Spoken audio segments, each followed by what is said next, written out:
नमस्कार। अगर प्रतियोगी परीक्षाओं की तैयारी चल रही है तो चलिए कुछ बहुत ही महत्वपूर्ण भारतीय अधिनियमों, उनके बनने के साल और लागू होने की तारीखों पर फटाफट एक नजर डालते हैं।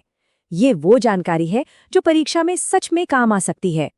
जी हाँ, ये वो खास फैक्ट्स हैं जो स्कोर में एक बड़ा अंतर ला सकते हैं। तो चलिए बिना देर किए इन्हें एक एक करके समझना शुरू करते हैं। देखिए, इसे आसानी से याद रखने के लिए हमने इन सभी अधिनियमों को 4 मेन हिस्सों में बांट दिया है। पहले नए आपराधिक कानून, फिर पर्यावरण, उसके बाद सामाजिक न्याय और आखिर में अधिकार से जुड़े कानून। और हाँ, अंत में हम सब कुछ एक साथ दोहराएंगे भी।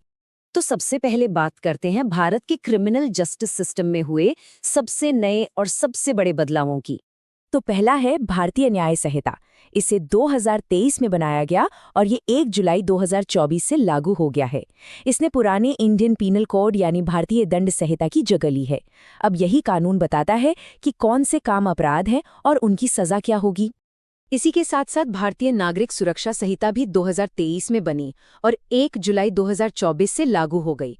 ये कोड ऑफ क्रिमिनल प्रोसीजर की जगह लेती है और ये तय करती है कि किसी भी अपराध की जांच और उसका मुकदमा कैसे चलेगा। और इस तिकड़ी का तीसरा कानून है भारतीय साक्ष्य अधिनियम। ये भी 2023 में बना और 1 जुलाई 2024 से लागू हुआ।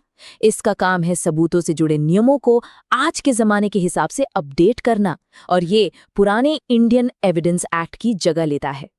तो यहाँ सबसे जरूरी बात ये याद रखनी है कि ये 3 नए कानून एक पूरा पैकेज हैं जो अंग्रेजों के जमाने के पुराने कानूनों को पूरी तरह से बदल रहे हैं। चलिए अब आगे बढ़ते हैं और पर्यावरण की सुरक्षा से जुड़े कानूनों की बात करते हैं। हम 4 ऐसे खास एक्ट्स देखेंगे जो भारत के पर्यावरण कानून की रीढ़ की हड्डी माने जाते हैं और हाँ, इन्हें हम इनके बनने के क्रम में ही समझेंगे। इसमें सबसे पहले आता है वाइल्ड लाइफ प्रोटेक्शन एक्ट यानी वन्य जीव संरक्षण अधिनियम। ये 1972 में बना और उसी साल 9 सितंबर को लागू भी हो गया। जैसा नाम से ही साफ है, ये कानून जंगली जानवरों, पक्षियों और पेड़ पौधों को बचाने के लिए है। इसके ठीक 2 साल बाद 1974 में जल प्रदूषण को रोकने के लिए कानून आया। ये 23 मार्च 1974 को लागू हुआ।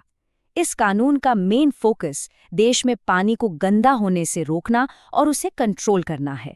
फिर 1981 में हवा को साफ रखने के लिए वायु प्रदूषण निवारण एवं नियंत्रण अधिनियम लाया गया। ये 29 मार्च 1981 से लागू है और इसका मकसद है एयर पोल्यूशन को रोकना, कंट्रोल करना और कम करना। और फिर 1986 में आया पर्यावरण संरक्षण अधिनियम, जो 19 नवंबर 1986 से लागू है।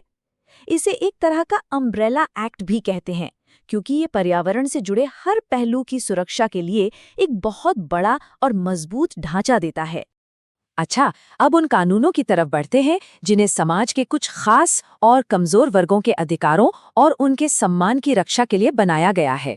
इस कैटेगरी में पहला बहुत ही महत्वपूर्ण कानून है SC/ST prevention of atrocities act.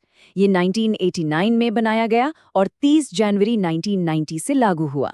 इसका सीधा मकसद अनुसूचित जातियों और जनजातियों के सदस्यों के खिलाफ होने वाले अत्याचार को रोकना है। आगे है बच्चों की सुरक्षा से जुड़ा एक बेहद अहम कानून, पॉक्सो एक्ट। ये 2012 में बना और 14 नवंबर 2012 को लागू हुआ। ये कानून बच्चों को सेक्सुअल असॉल्ट और हैरेसमेंट जैसे गंभीर अपराधों से बचाने के लिए है। और फिर आता है कंज्यूमर प्रोटेक्शन एक्ट 2019। ये 20 जुलाई 2020 को लागू हुआ। ये कानून हम सभी यानी ग्राहकों के अधिकारों की रक्षा करता है और उन्हें गलत व्यापारिक गतिविधियों से बचाता है। और अब आखिरी हिस्से में चलिए उन कानूनों को देखते हैं जो आज के शासन और एक नागरिक के अधिकारों के बीच के रिश्ते को तय करते हैं। इस लिस्ट में पहला है मोटर व्हीकल्स एक्ट 1988। ये 1 जुलाई 1989 से लागू हुआ। ये कानून सड़क पर चलने वाली गाड़ियों से जुड़े हर पहलू को कंट्रोल करता है, जैसे ट्रैफिक रूल्स, लाइसेंसिंग और रजिस्ट्रेशन।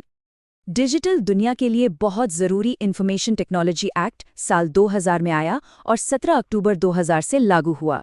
ये कानून साइबर क्राइम, इलेक्ट्रॉनिक रिकॉर्ड्स और डिजिटल लेन देन जैसे मामलों को देखता है। नागरिकों को ताकत देने वाला एक और बड़ा कानून है राइट टू इन्फॉर्मेशन एक्ट यानी सूचना का अधिकार अधिनियम। ये 2005 में बना और 12 अक्टूबर 2005 से लागू हुआ। ये कानून पक्का करता है कि लोगों को सरकारी जानकारी सही समय पर मिले।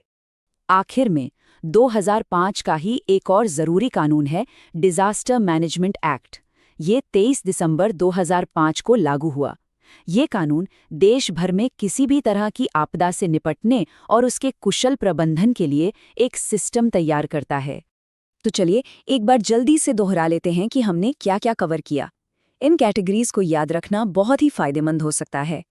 तो जैसा कि हमने देखा, इन सभी कानूनों को 4 ग्रुप्स में बांटा जा सकता है: criminal reforms, environmental frameworks, social justice और गवर्नेंस।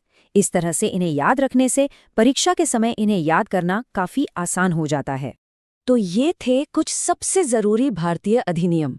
अब जाने से पहले एक सवाल कि इनमें से किस कानून का एक आम नागरिक की रोजमर्रा की जिंदगी पर सबसे ज्यादा असर पड़ा है?